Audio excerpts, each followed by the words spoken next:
Ժորժան բարի լույս, բազմաթիվ նամակներ եմ ստացել, մարդիկ հարցնում են, դե այդ ինչ ա եղել Նիկոլ Փաշինյանը դատի է տվել, բան, դրա համար այսօր որոշեցի մի փոքր խոսեմ այդ մասին։ Ուրեմն, ինչպես բոլորին հայտնի է, ես հարուստներ չունեմ, որ գան տանեն գլուխն ուտեն,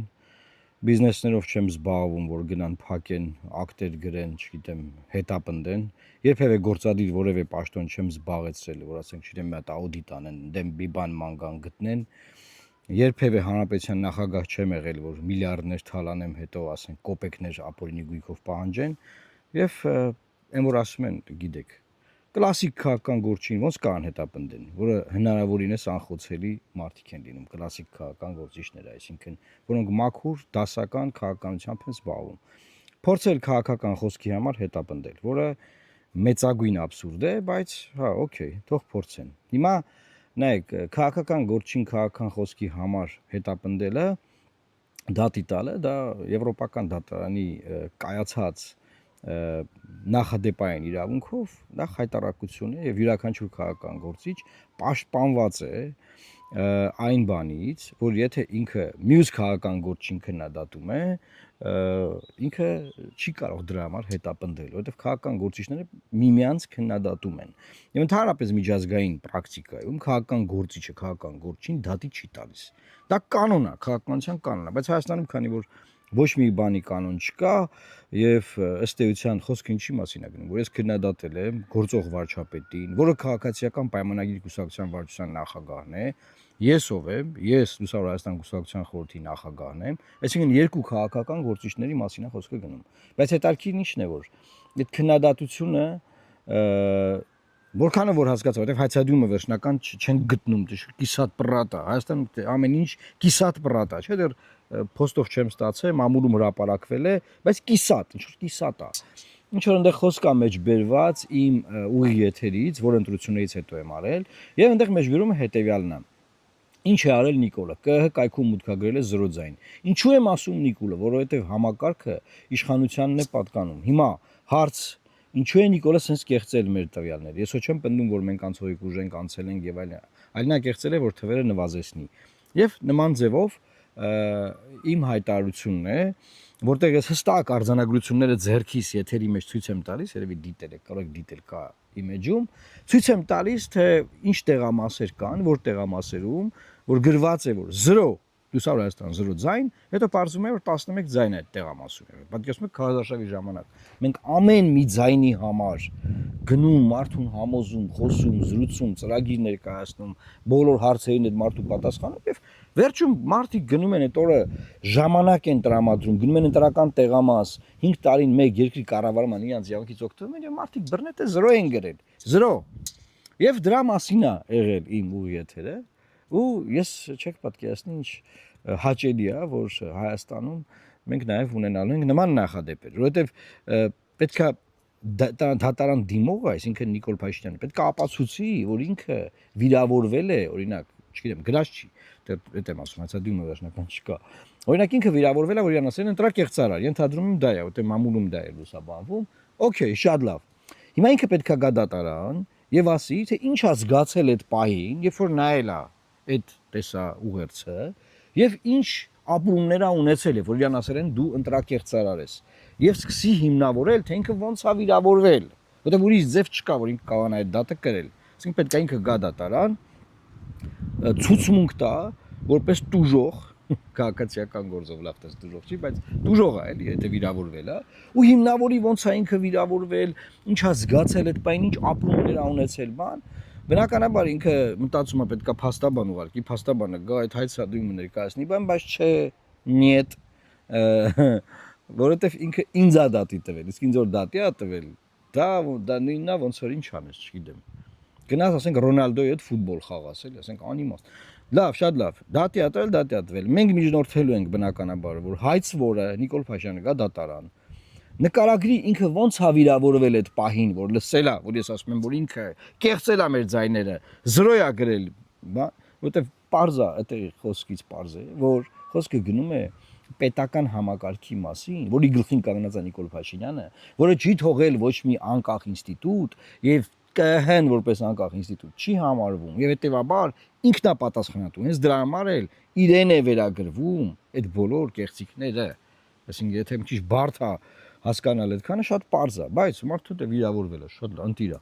վիրավորվել է, դիմել է դատարան, թող գա դատարանում հիմա, քանի որ քաղաքական գործիչները իրար քննադատում են տարբեր հարցերով։ Եվ եթե դու քննադատվել ես, դու չես կարող ասել ես վիրավորվել եմ, որտեղ մարդու իրավունքների եվրոպական դատարանն ասում է, որ քաղաքական գործիչները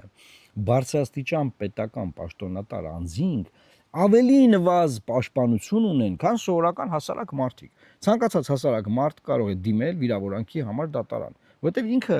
հանրային գործիչ չի, ինքը իր կյանքը չի դրել հանրության առաջ եւ չունի նման պարտավորություններ հանդուրժելու որևէ քննադատություն։ Իսկ որևէ քաղաքական գործիչ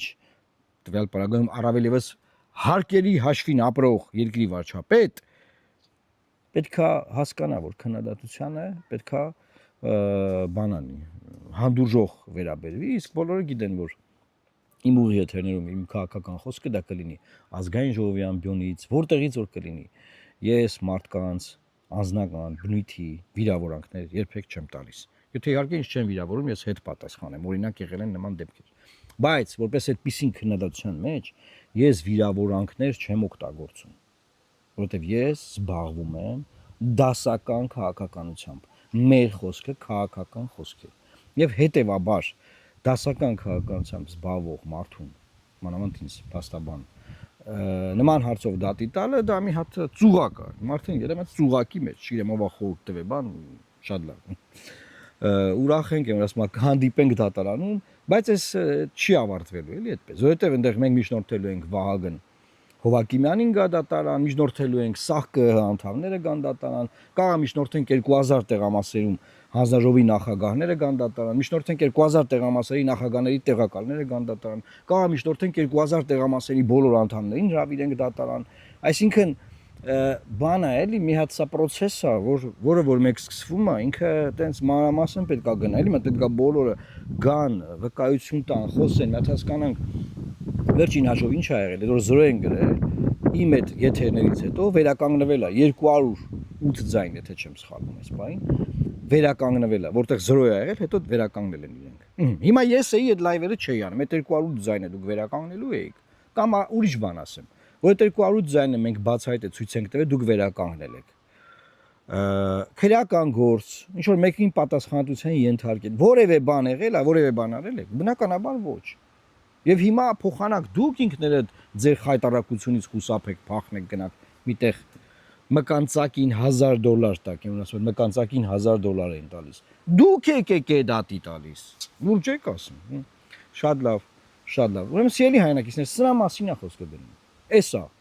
որ մեկ էլ առավոտ արթնանում ենք, իմանում ենք մեզ դատի են տվել։ Իրականում, գիտեք, ես շատ եմ ստացել նամակներ, բա դուք քննադատում եք, դուք ընդդիմադիր եք, բա ոնց է ձեզ չեն կալանավորում, բա էսա նայի քեզ են պոլով տալու, բան մարդիկ պետք է մի բան հասկանան, որ այս ամբողջ քարոզարշավի ժամանակ դրա մասին ես, Կարպիս Փաշոյանը, Գևորգ Գորգիսյանը, մեր մյուս թիմակիցները բոլորս խոսել են, որ ժողովուրդ քաղաքական գործունեության մեջ դուք հնարավորինս ընտրեք այնպիսի մարդկանց, որ հնարավորինս լինեն անխոցելի, չունենա գազի կալոնկա գնան վրան ակտ գրեն, չունենա կազինո, հասկանում եք, չի կարա քաղաքական գործիչը համ կազինո ունենա, համ քաղաքականությամբ զբաղվի, չի լինում տենց բան, չկա աշխարհում այդ ձևի բան, չի դա անլսելի է, չի լինում, բայց երբ որ դուք գնում եք այդ ձևի քաղաքական գործիչների եք, վերում առաջ, հետո այդ նման քաղաքական գործիչներին իշխանության համար շատ հեշտ է հետապնդել, այնպիսի բաներ անել, որ բոլորս ասում են ապշած, իսկ դասական քաղաքական գործիչներին միանշանակ էլի կարող են հետապնդել, մեկ կարող են ջեբդ պլանկցեն, օրինակ, բայց process-ի մեջ դա ավելի պրոբլեմատիկ է ցանկացած իշխանության համար քաղաքական գործին հետապնդելը, քան որևէ գործարարի, որևէ օլիգարխի, որևէ միլիարդերի, այս սրանք պարզ բաներ են, որ մենք այդպես էլ նորանկախ Հայաստանի Հանրապետությունում չուզեցանք հասկանալ։ Ինչ եմ ասում, որտեղ արդեն ուշ շանտրություններն եղել, ում ընտրել եք, ինչ անել եք, արել եք։ Այսինքն Նիկոլ Փաշինյանի դեմ բերել եք մարդիկ, ովքեր չեն կարա իր դեմ ոչ մի բան անեն։ Պրոստը չեն կարա ոչ մի բան չեն կարա անեն։ Եվ դա տեսակ ես մի ամսվա մեջ եւ տենալու եք ապագա 5 տարիներին, եթե իհարկե 5 տարի կմնա այդ խայտարակ ձևավորված ազգային ժողովը։ Բայց սա մի հատ էլի դասական օրինակ է, կոնկրետ Նիկոլ Փաշինյանի ինձ դատի տալու օրինակը, որ երբ որ իրենք ուրիշ ձև չունեն քեզ լրացնելու, մի ձև գտնում են, բայց այդ ձևը այն ձևը չի, որը կանան օգտագործեն ցանկացած օլիգարխի հանդեպ, ցանկացած միլիարդատերի հանդեպ, բիզնեսմենի հանդեպ։ Ոստեղ նաև բնականաբար, հա, բան չասի։ Իմ բախտն է նրանով բերել, որ ես որևէ գործադիր պաշտոն իմ կյանքի ընթացքում չեմ զբաղեցրել եւ հետեւաբար, ասենք, դժվար է օրենսդիրում աշխատած մարդուն կամ դիվանագիտական դաշտում աշխատած մարդուն տևալ պարագայում ինձ։ Դրանից առաջ էլ որպես փաստաբան, իրավապաշտպան, քաղաքական հետապնդման ենթարկել։ Դժվար է, ցանկացած իշխանության համար դժվար է։ Հա, ու որ շատ ուզենան, հա, եղավ, կարան ջեբդ պլան գցեն, դա միշտ կա։ Տարբեր ձևով կան քարոզչական մեթոդներով փորձեն վարկաբեկեն, ինչ ասես ասեն, ման տեսակ էս քարազարշավի ժամանակվա եղած